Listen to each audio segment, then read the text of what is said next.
Okay, Madame Mayor, we are now live. Thank you. Oh, you're muted, Mayor.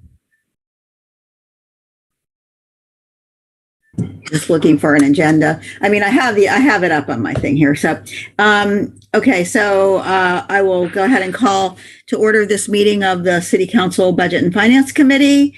Let the record reflect that all three members of the committee are present, and we will proceed to public comments. Is there anyone who would like to make a public comment? We don't have any attendees, but anybody who is on the regular, not seeing anyone, so we'll close public comments and move on to the items on our agenda. The first one is the review of our minutes from the April 20th meeting. I'll move.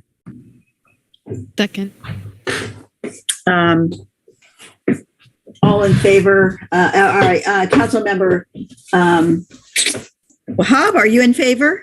I move the item, yes. Yes, and Council Member Lamnon, are you in favor? Yes. And I am in favor also. So the item passes with 3 aye votes. I'm really being careful because, you at another agency, I mean, they got in trouble for not taking a roll call vote on something that was on Zoom. So I'm being extra. Whoops, something crashed. So. You didn't want to see what that was? No, didn't sound that bad. I was just brought in my pre-dinner snack, which is all vegetables. So, let's see. So the minutes are approved with 3 aye votes, and we're going to move on to item number 2, which is to review and comment on the annual city benefit liabilities and funding plan. Mr. Clausen. Thank you, Mayor. So, I'm not going to, sort of cover everything that was in the staff report, but I do have one slide that we will walk through here that I want to share with council. With the committee. If I can figure out how to here, it looks like we're going. All right. Can everyone see my screen? Mm-hmm. Yep. So really all I've got on slide here is the table that sort of summarizes the funding status of all of the liabilities mentioned in the report, most notably PERS and OPEB, two of the city's largest unfunded liabilities. Clearly, we've made some very significant progress in funding those liabilities.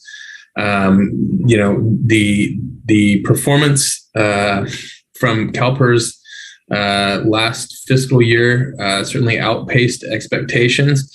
What I would say is we absolutely should temper those expectations, as they had one of their worst quarters on record in the last quarter. So, I guess the real story here is we know it's going to be a bit of a roller coaster ride. I don't think we expect the sort of peaks and valleys that we've seen recently, and I expect that things will get back to a more normalized expectance in earnings, and hopefully some stabilization, and we can make some headway on getting that liability funded more. Clearly, we've made some great progress in funding the OPEB liability, the retiree medical. We were up to 14.3% as of the actuarial for June 30, 2020, and had a balance of 11.5 million in there.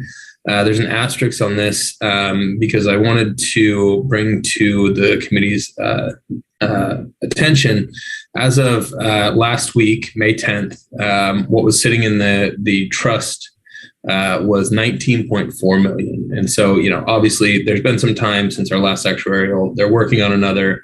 We didn't quite have it finished in time to bring that information here, but I did want to give the committee an idea that we have far more in assets in the trust than we were showing in the last actuarial. And just kind of wanted to bring that to your attention. Obviously, our funding rate, our funded ratio will go up quite a bit as well.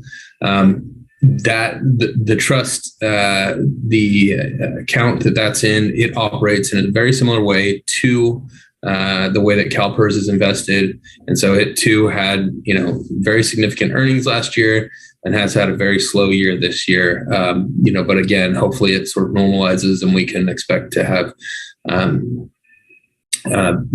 stabilized earnings in that trust. Really, really excited at the work that, that council's done here to fund this liability. The actuary can't believe that we've been so disciplined because many agencies were not as disciplined as the city of Hayward through the pandemic. And then obviously council keeping its commitment to fully fund the ARC in the last fiscal year. It's included in this year's budget, and we will continue to plan for that each year until we reach a point where hopefully the plan is self-sustaining and we have to make nominal contributions moving forward. Sorry, Dustin, but what you're saying here is that those numbers on the for the OPEB retiree medical are actually do not include the money we have in the trust? No, that's not it at all. What's here, the value of the assets, what's shown in that middle column, the 11.5 million. Yes. That was as of an actuarial dated June 30th, 2020. And as of May 10th, 2022, I look at that was what was in the trust as of June 30, 2020. What was in the trust as of May 10th, 2022 had a market value of 19.4 million. Oh, so it's not 19.4 plus 11, it's 19.4 instead of 11. It's like $8 million more than what's on the table. That would significantly change those numbers, though. I mean, absolutely. And if we had the new actuarial numbers, we would populate this with those, but we don't. So what I've included here is the market value to give the committee an idea of the value of the assets that are in the trust as of last week. Okay. All right. Moving down to the workers' compensation liability or asset as it looks as of today. We noticed during the budget process and in reviewing the fund that we have superfunded that liability to the tune of almost $15 million sitting in the fund above what is known as the incurred but not reported expenditures liability. That is essentially the value or the projected value of future claims, and so we have too many assets in that fund. So we're going to adjust the rates, collect far less in that fund for the next couple of years to sort of wipe that out. That's one way to go about it. We could also sort of work to send those assets back to the funds who contributed to that to the workers' compensation fund, and so we're trying to figure out what the best way to do, what the cleanest, most efficient, and clearest way to do that is, and we'll likely bring that information to council here in the near future if there's action required. The accrued leave payouts. What we have here is as of last June. What I'll say is if we looked at June of 2020, that number was significantly higher, about 2 million higher. And that's because folks weren't using any leave during the beginning of the pandemic. You couldn't travel. No one was taking time off, those sorts of things. So that gives you an idea of what it would do to this liability in just one quarter. if folks aren't using time. This number has stayed pretty static aside from that time for the last few fiscal years, which means essentially folks are using what they accrue at a similar rate on an ongoing basis. Looking at the bottom line here, we have a value of assets of 822 against the total liability of 822 million against the liability of 1.4 billion, leaving an unfunded liability of approximately 552 million.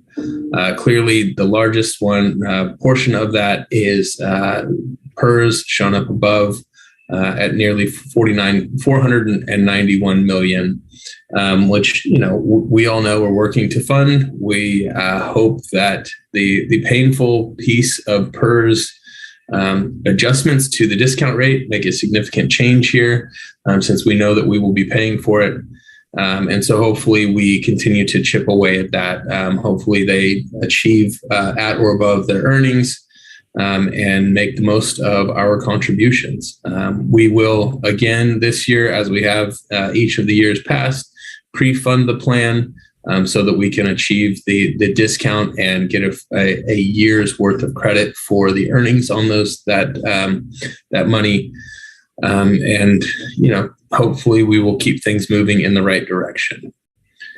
That's really all I've got as far as slides go. Happy to discuss anything that the committee would like to on that and answer any questions that you all might have. Okay. Questions? Speak up. Oh, Sarah. Or put your hand up. Thank you. I did have a question and I was just pulling it up, but my iPad's not playing nice. I think my question was, are we planning any additional payments at this point? I realize that's probably something better asked at the midterm, but nobody on this committee is likely to be here at midterm, so I'm asking it now. Yeah, no, I think that is a likely possibility this year, given where the city's positioned, given the discussion we had on Saturday about really tracking and tying the excess real property transfer tax and making a conscious decision with those funds rather than saying, well, we paid the ARC, we paid all of our, we paid all of our PERS costs, and everything else went into general fund reserves. And so really trying to look at that and get the most out of our money and hopefully reduce that liability. Whether we put that towards OPEB or PERS, is a discussion to be had and really kind of look at where it makes the biggest difference. I guess it depends on how large of an amount we're talking about. But I think that if we put in $1 million, that's a significant amount of money, and that's a significant change over time on either of those liabilities. Right, and whether that makes sense to put in the trust or a payment or whatever, that can be figured out. But yeah, okay. I'll come back to that when we do future agenda items, but I appreciate the insights. And the other question I had was, is there any value to buying down some of the vacation liability? I know it was said it's pretty well managed within the departments, so I just thought I'd double check. I think if we the answer to that is potentially. The struggle there is when we have folks who are, sort of butting up against their cap perpetually, because even when they use it, they can't use it fast enough, but because they've been with the city for so long, they accrue it so quickly, right? And so if we're continuing to pay them to do the work, and then they also get to take vacation, and it sort of messes with the cap, if you will, for folks that are like that. That isn't necessarily a significant portion, of our employee population, but it certainly plays a factor. I think what we can all agree on is that, the value of 1 hour of my time is worth less today than it will be tomorrow, right? I don't mean that literally, but as we see COLAs for people, as people get raises, those the hour that I will cash in 5 years from now will certainly be worth more than it is today. So there is some value there. But by the same token, if we're just sort of buying down below the cap, then they're accumulating at that higher cost too. Okay. I think what I've seen be successful, and I think the city's done this in the past at some point, is allowing folks to cash out and reduce the cap to a lower number of hours. That certainly reduces the liability on an ongoing basis. I don't think that we have.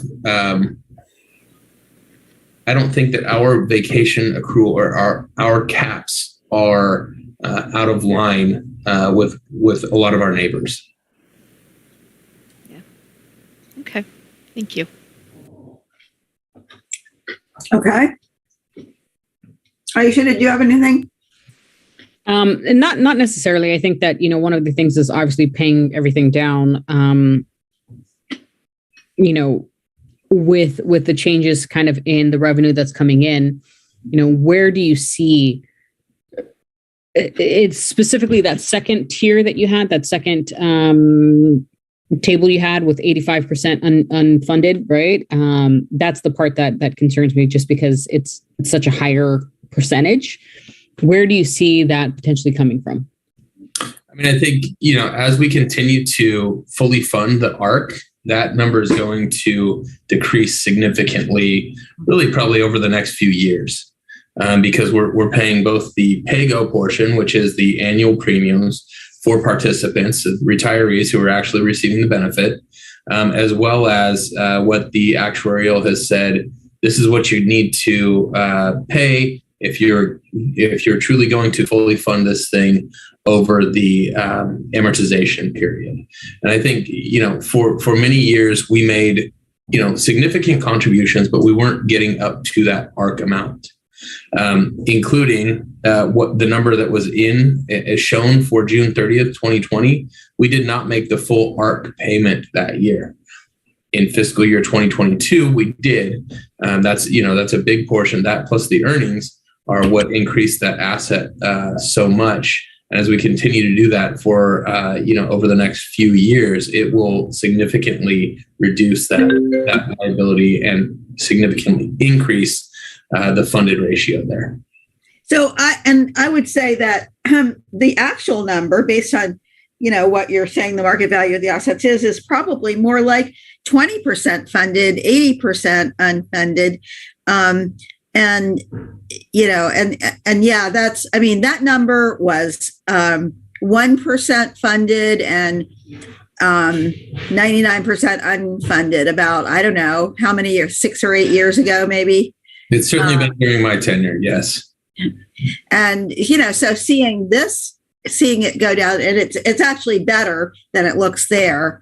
And if we can continue to do that and pay our full ARC, then it will be how many years did you say that we would, if we really continue to pay the ARC, and even if we don't put anything else into it, it will be paid off in.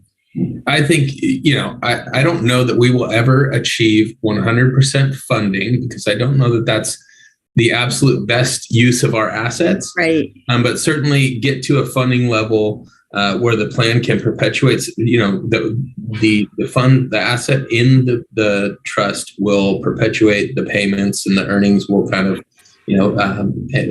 be the expenses will be paid from the earnings on an annual basis.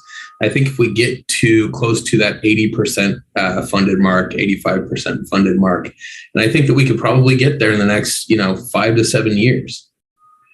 And it's also reducing our ARC amount if the more, yeah. Right. So the more that's, what I'll say is and this is, it's going to sound dumb when it comes out of my mouth, but the less amount of assets that are in there, the bigger the liability is. And I don't just mean, it's at, if we had 1 million, that the liability was 100 million.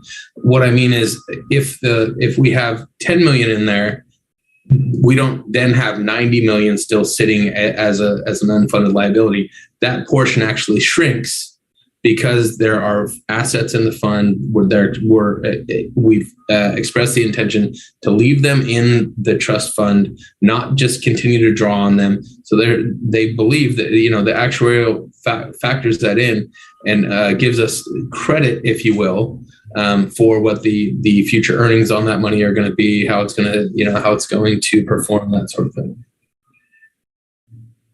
Yes, got it. All right. So if there are no further questions or comments on that, I will say it is, based on past years, and I know you're looking at the percentages, but look at the amount too, because the really more concerning number might be the actual CalPERS, because that's the much bigger number, much bigger amount. The OPEB, while we're less funded, we also owe a lot. The full funding amount is also a lot less. So, and Director Clausen, $1 million makes a little bit of a dent per year, correct? Correct. Yeah. Okay.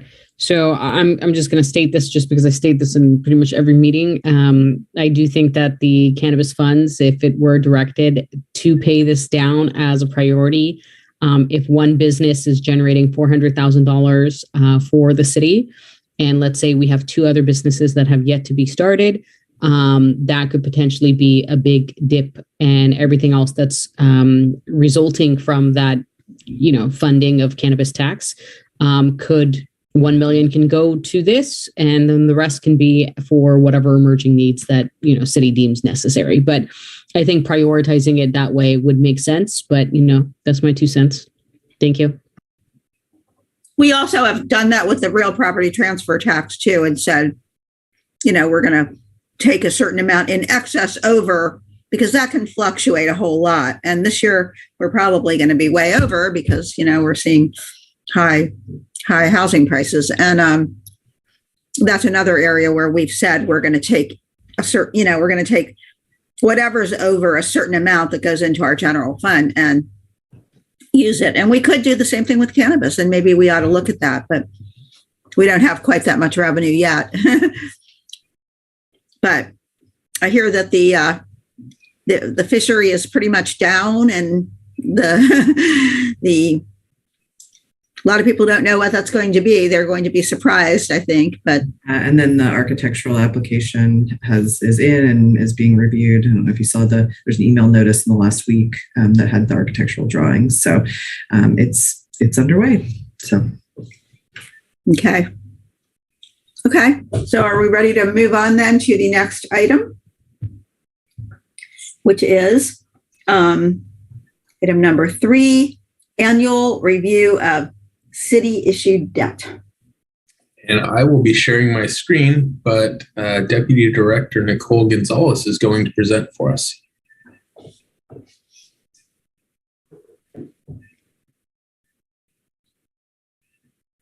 Can you all see my screen? Yes. All right. Take us away, Nicole. Thank you.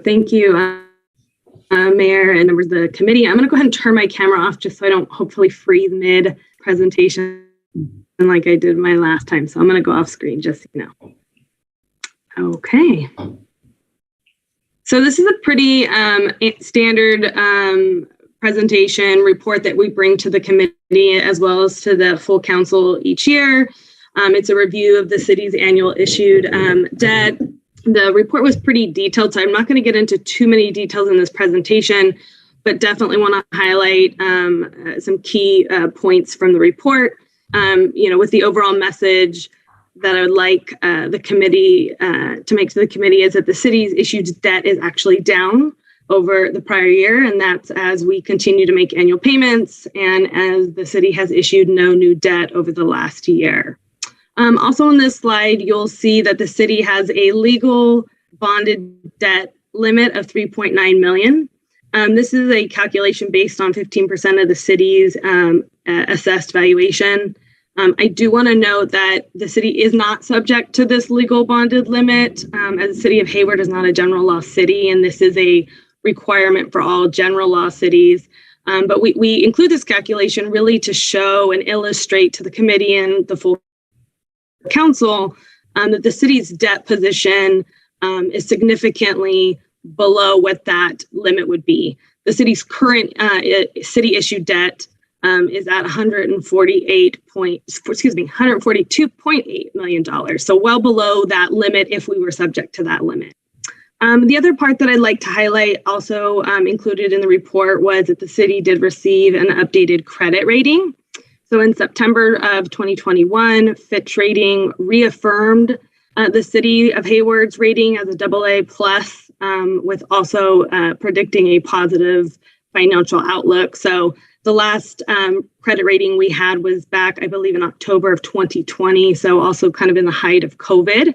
And so it's been wonderful to report that the city kind of has sustained that positive financial outlook and has reaffirmed that credit rating agency.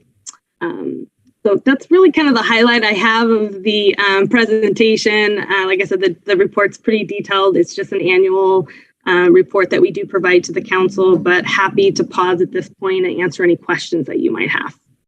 If I can jump in here for a second as well. I know we brought an item to the committee about the potential of looking at pension obligation bonds to fund a portion, all or a portion of that unfunded liability for CalPERS.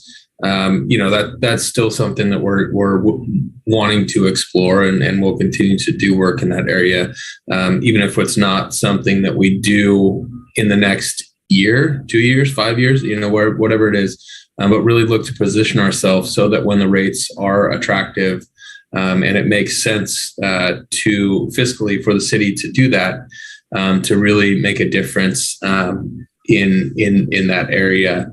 And the other is, there is a building at 300 West Winton that we all know and talk about frequently, the need to do some significant upgrades and work to so that the building is safe and operable, and really less of a place that allows for some pride for folks who work there. We are looking at potential financing models, options, et cetera. We'll likely be bringing something to council in the next year to consider. When exactly in the next year, I don't know. Those conversations are ongoing, but wanted this committee to know. Certainly, that's something that the city manager and I have been working with the police chief, as well as the director of public works, Mary, to try to come up with a solution, a viable one. It may not be the dream building that some folks have in mind, but certainly it will be something that we can take pride in, and is something that the city can afford. So that's all I have to offer on that. But certainly, Nicole and I are both here to answer any questions that you might have. Okay. Any questions? I have a question about a loan that we ourselves provided to the redevelopment agency is being paid back at $800,000 a year, and I'm based on the information. It seems like we have like maybe three or four, depending on if you count this year or like that. That's down to not more than 4 more payments of $800,000, right? I don't remember off the top of my head, but yeah, I know it's been ongoing, and it was about an $8 million balance. So I would bet that we're probably in the area of 3 or 4 payments. Yeah, it looks like, I don't know whether when that annual. Yeah, it said like $33,636,000 is outstanding debt as of so. Yeah. So we've got four or five more payments, at varying sizes there would be my guess. I'm sorry I won't be around when we get that last payment and we got all our money back without having the Department of Finance claw it back. But well, they did once. I know. So with that, well, this meeting is going along right so quickly here. Sorry, Mayor. Oh, yeah, Sarah, go ahead. No, it's okay. I was leaving room for Aisha if you had something. Okay. So just wanted to appreciate, I know there was some commentary around retired debt, sort of to the mayor's point, but actually in this year's budget are retiring some additional debt, and I really appreciate that. And then just to follow up on your comment, Justin, about the police building, I really want to again urge or build on what you said about thinking beyond the big, beautiful building that everybody's really excited about, because I think as we rethink policing, does it really look like counseling offices and reporting spots throughout the city? Does it look like, administration, but maybe that's in City Hall or near, let's, thinking beyond the big building. I really appreciate that conversation. Thank you. I do think people appreciate the district offices that we have established. And the location of the current building is really pretty ideal for being central in our city. Maybe a little bit on the north side, but it's still in fairly central to our city. And as I said, I think last night, that I think we really ought to look at Measure C, which we use to finance a library, and we're paying down, and it's coming in better than we expected. Of course, who knows if that's going to change, but in any event, as we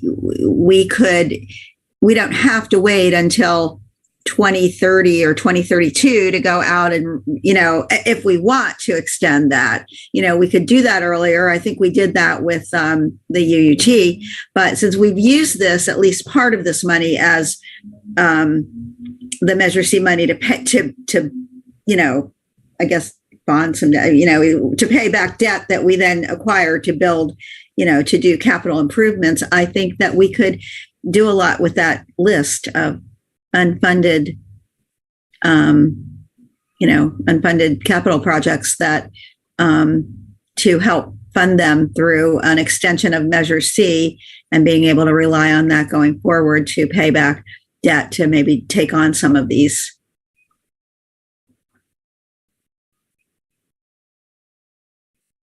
Yeah, I would agree.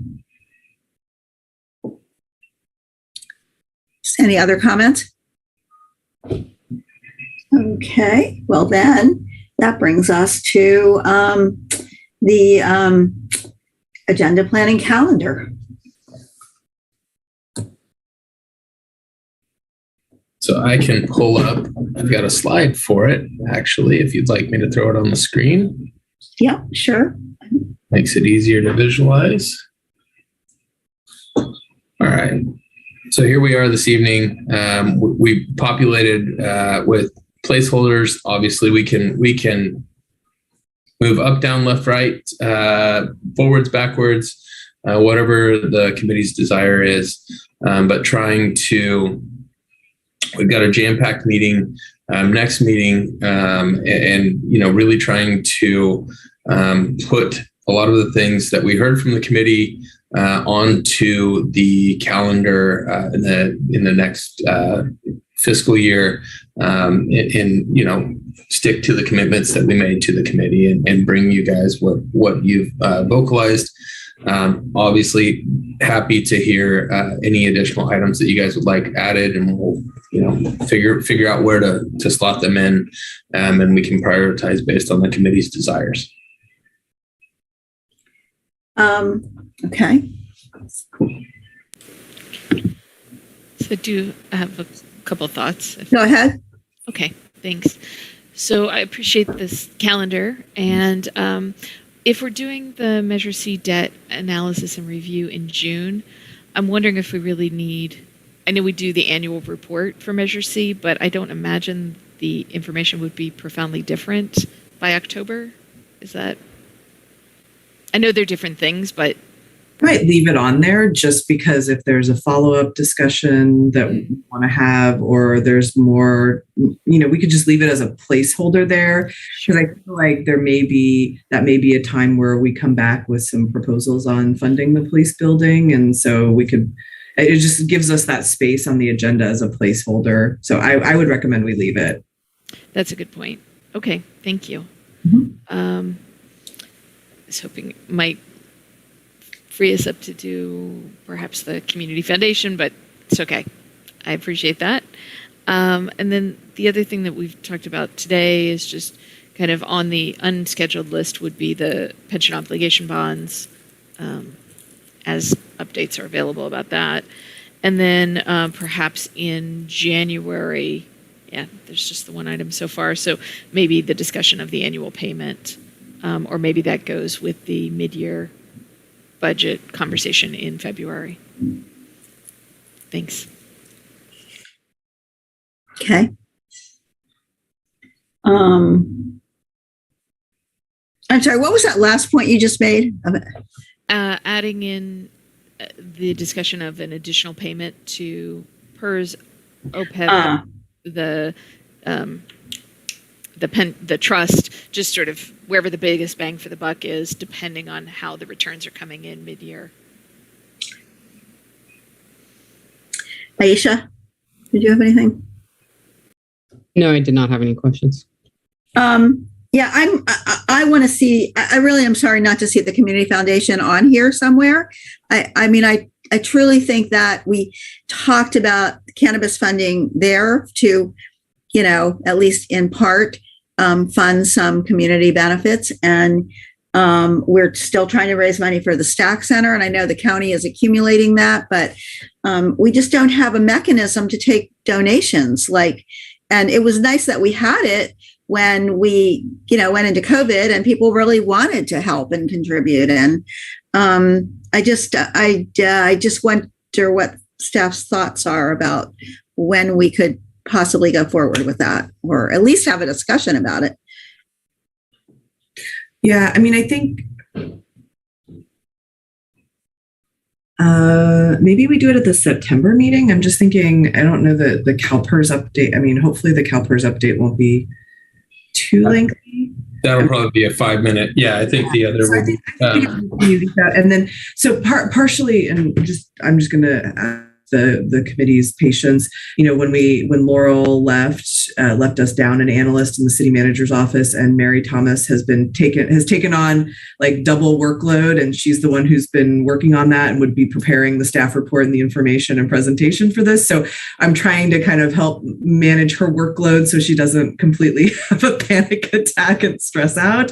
If committee would bear with us until September, I think we'll have staffing kind of calm down at that point. Okay. Do it. Why don't we put the community foundation there? Dustin? I can understand that. Staffing. I understand that certainly, Mary has been busy.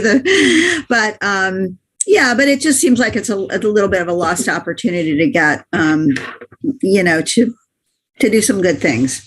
We do have people contributing. Look at that. Look at the Martins, Foundation and what they have done for us. And I think we could do more of that and get more of that if we had some place for people to give it to that would be acknowledged and would come with, an actual receipt that you could use for your, tax records and, that kind of thing. I think we could do well. I think we've done well as a city, and people are more likely to want to invest and help with certain things that they want to see happen.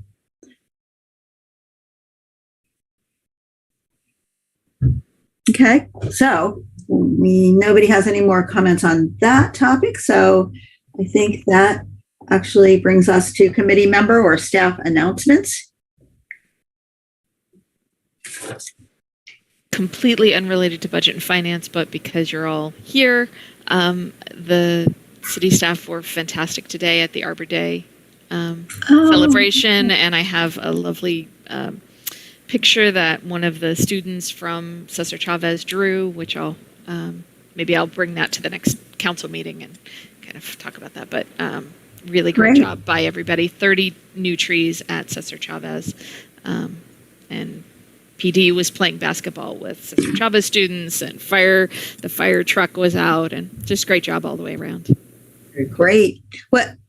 There were two actual sessions of that, right? So was Councilmember Zerminio going to be at the other one, or do you know? I was at both. You were at both? He was at the first one. He was, okay. Okay, great. Yeah, and then he had to teach, so that's okay. I think he wasn't with us the other day when the announcement about by how much we exceeded the annual 1,000, commitment to plant 1,000 trees. But I was thinking he would be very pleased about that.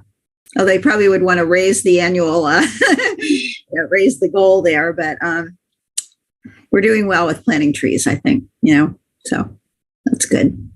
And we've been a tree city for a long, long time, right? It's like, 33 years. Yeah. Wow. Okay. So with that, unless anyone has anything else, staff, anyone? All right. With that, we're adjourned and we can go eat dinner. All right. Thank you, everyone. Good night. Thank you, everyone. Bye. Have a great evening. Thank you, everyone. Recording